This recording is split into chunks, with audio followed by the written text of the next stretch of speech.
always been. Yes. They've always been there. Those groups of people, those individuals have always been there. Both sides, whether you like where they stand politically or not. And honestly, none of them really represents us all the way. But I think with Omarosa is just a thing. I think we just like. I mean, this time where there's a lot of political frustration and anxiety, I think anytime there's just some way to just really see someone fall and enjoy it, we'll take what we can get at this point. It's kind of miserable. She's but not allowed back at the cookout. I mean, she never was invited to the cookout. I don't think when you're saying she never. When was she ever? When was she ever? I mean, even before Trump. You have to remember she was on Wendy Williams. Even Wendy Williams got her together, and everyone's not in love with Wendy. Before black folks even added the cookout to the language lexicon, she wasn't invited to the cookout. She wasn't with Cousin Pete. She wasn't one of them. But she has a book and a story to tell. No, but she tells it. We're not going to care. No, but no. Well, hold on. Well, this is my thing with it. I just feel like at the end of the day, some of the people that I'm going to have to, call a spade a spade. Some of the people that really are hype about her, some people that were quick to say, oh, she's the go, she's not invited to the cookout, are doing the same stuff that Omarosa's doing in their own jobs, in their own space. We got a lot of Omarosas out there. And some of them are amongst us in our workplaces and our organizations we work for and work with. So I'm kind of like, some of the people that's telling Omarosa bye is like, you're not too far from Omarosa, your damn self. You had to bring it home to people. See, folks we like that distant, antagonist. No. We like that. We don't like. I know plenty of Omarosas, and we're not telling them bye. I will say I have always been hyper conscious about images. He's like, bye. Well, I have always been hyper conscious about images of blacks in the media, period. And I just hate the fact that she has gotten so much airtime. She gets to like that exclusive with Michael Strahan. Wait, hold on. Wait. With that. No. Let me clarify because this is what you all do. See, when I don't give someone relevant, when I really don't want to give anyone some attention, because I want to make this clear, you don't really give them too much airtime. I mean, when we're talking about airtime, we're talking about her now. I could care less. I'm over it. I'm personally over her, and the thing is that I think there's only one thing that she could do that I wouldn't say could fully redeem her. But I mean, listen, you all ain't getting rid of R. Kelly. But y'all want to dispose of Omarosa like she didn't. And I read when you wrote that. And I said that. And I'm going to say it again. There's a lot of people that we keep around. And keep R. Kelly, Chris Brown. I can't do them both. Wait, let me ask you this. Let me ask you both. Watch them come out with the concession like they did for Bill Cosby. Let me ask you both this. Because I've heard this. I've heard two things. One, I've heard, can you at least respect her hustle?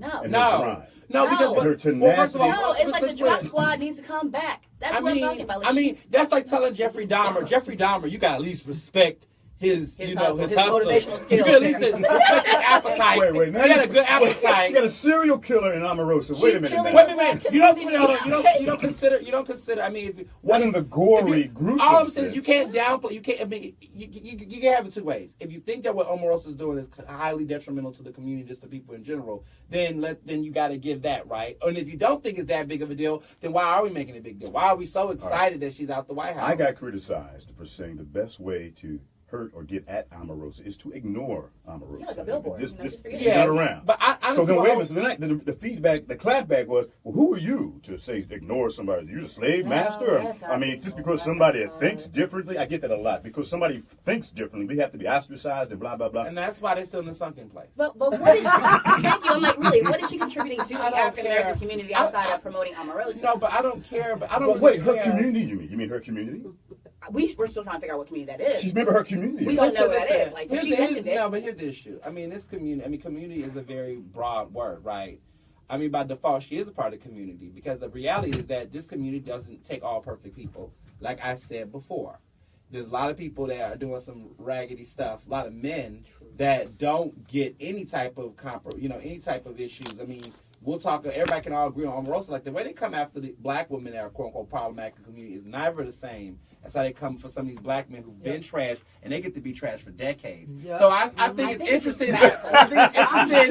No, but it's interesting because it's like I do. It wants to like. I mean, Omarosa hasn't really done anything directly detrimental to me. Where she's been pulled up on criminal charges, she hasn't been arrested. She hasn't done a lot of things that are wrong. Right? She didn't beat somebody up to a gore, but then we still give them money. me, right? Omarosa ain't put hands on anybody. Now she didn't talk I like some my crazy stuff, entertainment but she on hasn't TV. done Yes, anything like it. that. So I think that's what it is. I I like mean- my entertainment where it's supposed to be on, 7 o'clock. When it comes on the Prime Apprentice. time. I don't Yeah. want to see this in the White House because the reality is we got real issues. But that should be Trump, taken but care of no. right now. She's a part of a big circus. Everybody Yeah, in the it White is House circus. is a joke. Yeah. So you can't be anybody black that's at the White House Oh my right now goodness. is a circus. So you can't Yes. get mad at her. Act like what she's doing is any more I crazy am than mad her at boss. her. I mean, the The person moment who she's has in the to- White House- Well, speaking She's of not the White only House one. and everybody Like, black I'm in the just circus, like- what She's about the the bearded next lady. person Yeah, that comes to she's part mind? of it. The court gesture. It's The not next a great person, show. no, wait. Now, court gesture's good, but the next person that comes to mind as a force in that White House, black, or at least as it relates to that White House, is Paris Denard.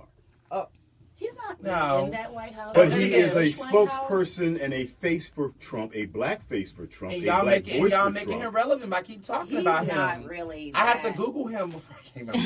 I mean, I've He's heard getting of booked him. on 24-hour shows. Yeah, And, he's I on mean, everything. I respect the fact that he had a job. Now he's a pundit. He's paid to Like a just- lot of people. Yeah, he's just paid to try to give his point of view. But Paris has no pull when it comes to legislation, policy. No. He's not He's like not sitting spokesperson. there with the tax bill telling them like, let's do it this We way. give people- In fact, I would love to know what are the black voices that are going to be putting any type of input in that GOP tax bill. Let's be clear. Let's be clear. Exactly. Let's be clear. This is the problem with black folks. Anytime someone get a position or a job, we automatically ready to crown them like they're Yeah, doing he's not something that. ridiculously crazy. Bless his Listen, heart. congrats on getting steady employment and residual. Congrats on that. Other than that, there's nothing else past that. All you're doing is on TV talking. All of the pundits on TV, whether you like them or not, are just simply trying to get a check and making a fool of themselves and then getting a check. Say it loud and put it every in the back and row. every political, but no, real talk. We have to understand this though. People are wondering where every group of pundits come after the new president. When Yep. Obama got in, there was a swoop of black wave of men, black people. mostly black men, that Yeah. was on TV saying the same stuff and regurgitation. And they benefited and rode that Obama wave to get on TV. Yeah. Now Trump's there. Trump's got to have his own wave, and his wave is going to have all types of different types of people that are going to be there to support him, whether they're black or whatever. And they just looking for checks. Paris Denard knows this is relevant for him. He's getting a check. And you know what? He's getting a check when a lot of black people would have never accepted him and brought him in. See, the problem about the community is that there's a lot of people who switch over for convenience. They'll sell out in a heartbeat Yep. to get a coin and get a check. It's And a like lot that. of these guys like this, like, listen, would you have ever, the way that our political system is and by those who are not Trump supporters, right? What's messed up is I can understand more why an Omarosa and a Paris Denard would be a part of that group. Because people like them often don't get accepted and embraced by the other party because there's all this pecking order of who's got what degree, who's got this, Yeah, who's there was got a that. lot. There was a And- lot and of they don't contention, stay though. exclusive. But you Within know the what's Republican funny Party, about there was all... a lot of contention. Black Republicans were like sitting there like, okay, wait. How did Omarosa go here? Exactly. Like they're used But to being she's like, there. you haven't been anointed, Right. you haven't been pushed up, you haven't done the work. And Trump is saying to them, to all the people, no. But the Democrat Party is the same way. So we push out a lot of these people and ignore them. And then when they become threats to us, then that's when we want to have a conversation. When they're on the opposite side. They're looking Yeah. like if I was on your side, I wouldn't even be at the table right now. Well, what happens when everybody gets elected, and you guys know this, every time a new person gets elected, they bring their squad Yeah. to the table. Yeah. Omarosa was part of his limited She's been squad. loyal. She's been loyal. And Omarosa loyalty is something and- that he takes very seriously. I mean, you can't. I mean, the thing is, like, that's what I said. Y'all, why is people surprised with her? Because we never asked for. It's not like a situation where she was riding, rolling for Obama out in 2008, 2009, 2010. Like she was rolling with him and saying good things and being there. And all of a sudden, when the admission came, that's why, like, for example, the Steve Harvey situation was more of a shocker, right? A little bit. I mean, he's been trashed, but we keep him at the cookout, right? Yeah. Again, another one of the people that we keep. He's another one. Another person we keep that we still okay with. He still get to keep his show barely. Let me throw out a third But for people my age, and I think I'm the here oldest we in go the with room. those concessions. For people my age, this voice, I'm going to say another name, meant something. Who, Tavis? Tavis Smiley. Okay, full disclosure, I worked for his show for like 2 years, so I gotta put that out there first. That's right. All right, that put out there. You see my rants. I have nothing to say about who he touched or what he did. I don't know. But I will say that generationally, love y'all, but generationally a lot of stuff was tolerated. Mm-hmm. And I spent more of my earlier years like as an intern and as a young woman in news, being taught how to deal with men when they do this stuff to you. So that was a good part of your time. That was taking up a good part of your time. I had to waste a lot of my time when I'm supposed to learn about, how to go out and get stories, how to be a one-woman band, how to do all this hard stuff. I also had to be pulled to the side by older women in the news, in the rooms, and being taught how to deal with men like that. And in this case, we're talking black men, aren't we? Right. Most of the time. Well, when I worked for Black Press, I was at BET. You were at BET or Tavis? And, yeah, when I was at BET, and I was also at TV1 with Roland, and you get the idea. Like, I've done a lot, but I've also done mainstream, too. Whether it be a white or a black arena, it has always been the same thing. This is how we tolerate. This is how we deal with. And it pissed me off. I'm sorry. It ticked me off. Sorry about that. That's okay. But the key thing is that I don't know exactly the parameters of whatever cases are coming up against Tavis Smiley right now. But you ain't surprised, though. Yeah. I'm sitting here like, just wait for it. I'm sipping tea the whole time. Like, look, just keep them rolling. Because it used to be okay to, ogle your interns. It used to be okay to touch people and just be like, exactly. So, yeah, to do what to your intern? Like to ogle, to leer at sexual. Flirt. Flirting. I remember literally being told, like, at one affiliate in Baltimore when I was like a whopping 22 years old, that one of the photographers, was like really touchy when I was out in the field, and this was I'm trying to get my little reel done, which we do all the time. Yeah. Yeah. So I was told how to deal with it. About? I don't understand. She said, "What is she talking about?" Okay. Well, maybe got you on camera, man. Okay, so let me Maybe you were one of the Hold on. He's like, I don't do this.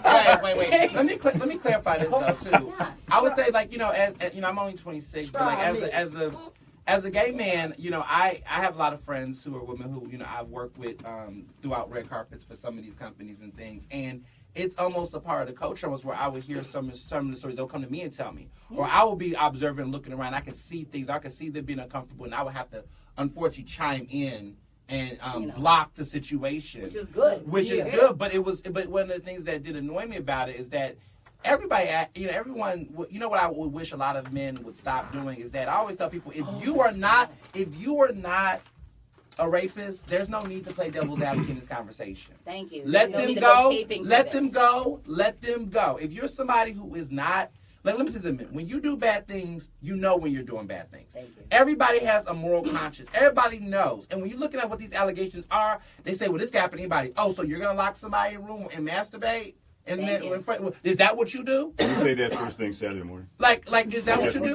Would you lock the door? No, would you lock the door and show somebody something that they did not ask to see? Like, think about it. Something as simple as having porn up on your page, up on your computer. In a working environment. Who does that? They're doing that on purpose. I'm having a hard time believing. Oh, I didn't realize that Nicki was back there. You knew that somebody was back there. It was all intentional. So as you walked up, they got porn. All I gotta say, but you know what I was saying. But it's that to say this. But let me explain this. If you think that this type of behavior is not acceptable, I will always tell another man, there's always this thing where, I deal with homophobia. There's women that deal with sexism, where men will say, oh, they'll get uncomfortable just by my presence being there, or they'll take everything I do a certain way. If I pat them on the back, if I say a wave, they'll think it's too much. And I say, all of that you're experiencing, if you feel all that, right, that uncomfort. Imagine doing that to a woman and imagining how she would feel in that situation when she did not ask for it and warrant it, right? Thank you. And so if I got to understand my boundaries or how my perception is, then you definitely got to understand your boundary and your perception is when you're entering spaces with people that you don't know. And I always tell people the golden rule goes to understanding that everybody has their own boundaries, their own space, and you're not entitled to it. So to all these men who are consistently going above and beyond, shooting shots that are not asked for, then you need to be very mindful that there will be consequences for that. I'm like, just sit back. There'll be consequences for everybody. No. Seriously. And and by the way, don't want you. Please don't think this is just a woman's issue. No. Because I know certain places where young black men, Hello, on the regular, there's an older black man who that's part of like the rite of passage is that, don't let him go over there because he's always going to be with the boys on. Can I also tell you that there are powerful women in positions that do that to men, I've heard married men. Sure. Yeah. But I would say this all of though, this, it's a power dynamic, right? It's not sexual. It's not. It is. It's power. I have power over someone. Well, Nick, let me ask you a question, and Ernest, this question too, because this came up, and I got into a cyber conversation about you're a boss and you're dating a subordinate. You're not supposed to be doing wait a minute. Wait a second. It happens. We're all adults. Oh, I know where you're going. And then they wind up getting married. Old. It happens. It Sometimes. does happen. Okay. I've seen it. But I'm aware of it. very. It's happened to me. Let me be clear. Let me be clear about this. See, this is. But you know what? This is all just a bunch of caveats and distractions. Well, Ernest, wait. To be honest, my wife at one time was my boss. That's wonderful. And she still is. Congrats. But let me explain to you. But this is consensual. You're comparing the key thing is consensual. No, that is what I'm talking about. That is what I'm talking about. We're not talking. It needs to be understood that it's consensual because some of these people, like the Charlie Roses of the world, and I thought it was okay. Yeah, you really thought it was okay to walk around in a robe. Hold on. I'm not talking about that. I'm specifically talking about two people who happen to find each other at the workplace. But that's just it. But one just happens to be a boss and another a reading, sport. They're not reading the signs. But let's be clear. There's signs of somebody is consensually wanting to take in these, and there's other signs where like, okay, can we at least say? Totally inappropriate. Can we at least admit that does happen? Yeah. No, wait. We're not saying that. No, let me clarify. We're not saying, but that's pointless to what we're saying right now. I mean, of course, there are people that will naturally date, but that's a consensual situation. That conversation I got into was that people in the workplace should not date at all. Period. Okay, but that means, especially in those circumstances. I'll put it this way: it's not encouraged, but if it happens by choice. Gotcha. It's a choice, right? Like they're going out their way. They're going out their way to do it. So by all means, it's consensual. So you can do what you want as adults. No one says you gotta religiously abide by these principles. But the problem is people are not abiding by any standards or protocol at all. Not to be too rogue. Which is why I'm going to clean it up really well here, but not to be too rogue. But I don't think people understand consent. Exactly. So many stories on consent and talk about it, and it really should not have you. It should not take you having a daughter that you don't want somebody to put stuff on or do things to understand consent. Right. So if you're doing stuff that is unwarranted, meaning like real talk in a working environment, just clarify before you start. Like, if you don't mind if I could be so forward as to say something, clarify it that they know a flirtatious something is about to come out. Otherwise, don't go touching people. Don't go like rubbing yourself. I think that really the adult industry, video industry, there you go, that's a clean way of saying it. I think that has confused a lot of people when it comes to consent. Because they're sitting there like almost having beer goggles on and thinking that, yeah, this is how women want it. They want you. They want to say no, but they mean yes. And I'm like, I haven't heard that since like an after school special. This is not the way it works. It's the whole Mad Men TV show 60s mentality. But I think the problem is, but it's like 2017. But you know what the issue is that let me be clear about something really important because I think this is missing out the conversation. There are more good individuals that are not perpetuating these crimes compared to the ones that do. And for when we're talking about men specifically, I think one of the most annoying things is that when these bad men do these things, if you are a good brother that have, integrity and dignity and respect, you have nothing to worry about. You don't have anything to worry about. Two, this is not a position for you to then defend them. You don't need to be their lawyer. They can get a lawyer. Like, don't die on that hill, guys. All these millionaires that have money, if they're innocent, by all means, lawyer up, get your money, defend yourself, and that's about it. But they don't need y'all to cape for them. And there's men that feel like that because these men are going down, they're going to go down. Lord. I'm sorry, I'm confused. I would like to know why do they all find their way to my Facebook page? Why do they find themselves just confused? Or in the DMs? Just caping hard. Like, what? Like, I didn't talk to you. I don't understand the problem here. But they come hard on my page. They have something to say. But you know why, though? Because a lot of these, let's be real, a lot of these men do personally have some personal issues. Oh, okay. Well, call them out. I feel like as somebody like myself, when I talk about LGBTQ issues and stuff going in the community, people always come to me having something to say or having an opinion about what's going on. And I'm like, why do you talk about something that you can't relate to? Why does it matter so much to you if you do? And so when it comes to rape culture and things like this, why are all these people, all these men who are innocent, so quick to want to then, keep on challenging and arguing? I think they're fetishizing the whole situation. I think they're also, but you know what they do? I think they're also using us as props. I think that a lot of times when they do this whole devil's advocate, who did you touch in a way that you feel like you need to ask? Are you trying to come to Jesus on this? Are you trying to get somebody else to? Let's just say, well, what about this woman? I said, is there a story that you would like to share? How about you tell us a story and then we'll figure it out together rather than you keep playing it? Yeah, it's always a reason. There's a reason I had. I'm about to say something. There's a reason I had these two together. A hit dog will holler. That's right. Absolutely, because I knew they would bring it. That's right. And we would hear things that you wouldn't normally hear on Saturday morning radio or radio during the week. And we're cleaning it up. 215-263-1003. 215-263-1003. If you want to chime in, get in on this conversation, talk to either one of these two or yours truly, pick up the phone and give us a call. 215-263-1003. No mansplaining. I am really upset that Paul is not here. and I really expected Paul Edward Smith to be here. I want to shift gears for a second. This is a subject I haven't had an opportunity to really delve into because I'm so busy looking at so much other stuff. But net neutrality. Oh, yes. I'm all for that. The vote came down yesterday. It's my understanding that it passed yesterday. It did.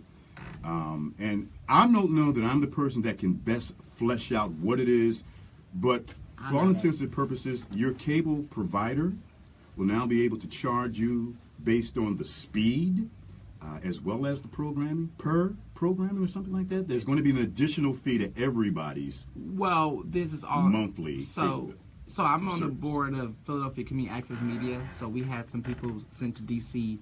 to rally against this or support net neutrality, but it didn't happen. I mean, essentially, this is all an option, right? Like it's not a law. They don't have to do it. Some companies may, some companies won't. It's not like they have to actually do it, but it's an option on the table. I would argue that a lot of companies probably won't end up doing it because of the fact that they realize that they're going to lose a lot of business really quickly, and it's going to hurt them more than it's going to help them. I mean, the reality is that net neutrality, the way that we've had it for so long, has been working. So there's really no need to change it. If there's new companies coming in, they might try to do it, but they're not going to get much success because when people are used to something a certain type of way, especially when it comes to internet, no one's going to disrupt that out of the blue without backlash. So I think it will cost more companies more than they would actually gain, and I don't think they're going to actually do it. I just think that at the end of the day, a lot of people, I mean, you have a right to freak out by it, but I don't think it's that crazy as much as we think, and I think that they realize, like, people have the money. That's where I'm kind of going with like, the digital divide part. Makes me a little nervous. Yeah. Is People this already like a are land struggling. grab? Is this a cyber grab? It's a grab. It's a money grab. I mean, if they do it, it will be a money grab. And I mean, when you tell a company you have a chance to make more money, I mean, what are the chances of them saying, "Oh no, we don't want to do that"? So I do worry about the possibility of the impact on the digital divide when it comes to, you have folks that are already huge as it is already. Yeah, you have people already struggling to I guess connect communities that don't have that much money or somehow, way, shape, or form are like disconnected. Like, keep in mind, I worked in Appalachia. I have been in digital divide areas, and it was not a black-white thing. Why'd you go to Appalachia? I worked out there. Go girl. I've worked, I worked in like the hollers of Tennessee. Like it was real. Your bones. Yeah, so that's why I'm like, by the time I got here, I'm like, we really are not going to do this whole hazing thing. No, we're not. I'm not about that life right now. But to bring it back to poverty and everything, and we do have third world poverty here in the United States. Oh yeah. So those are areas where I was a content coordinator as well as your morning live shot reporter, and I'm sitting here having live chats with people, and I'm sitting here thinking like, ETSU, East Tennessee State University, is pretty much the most wired area here. Otherwise, we are in the hollers. Folks are poor. A lot of people do not have internet. No. Okay, and then, I mean, I don't know the demographics here when it comes to Philadelphia, what areas are probably drop-off zones, but I'm sure you probably have a couple where the only places that young people or just anyone can get connected is either, Xfinity Wi-Fi, you have to have Xfinity, right? So, no, that's not it. You have to go to the library. Who goes to the library anymore? So that's kind of like where I'm a little worried about the impact of the whole conversation. Even more of a digital divide. Well, if they take advantage of the fact that they can charge more, I'm worried. Yes. Well, yeah, I think it like this is that it backfires. I mean, like the best example is when you see it with newspapers trying to sell these digital subscriptions, and it's just not happening for everybody the same way. They're trying to force people to do online. As soon as you're like, oh, well, bye, I'll just, there's always going to be a way to work around. Incognito, y'all. Y'all can just go incognito on another page and go and look at links, but, Not that we would ever advocate anyone to do that. No. But, like I'm saying, like they're trying to think that you're going to pay for digital. Listen, there's always a ton of ways. And also a lot of publications now will tell you the notes off another article because everybody's aggregating everybody's media. So it's like, again, they try to force that. I mean, it's not working out. Some people are doing it, but it's not working the same way. And that's why you notice a lot of these publications are getting hit hard.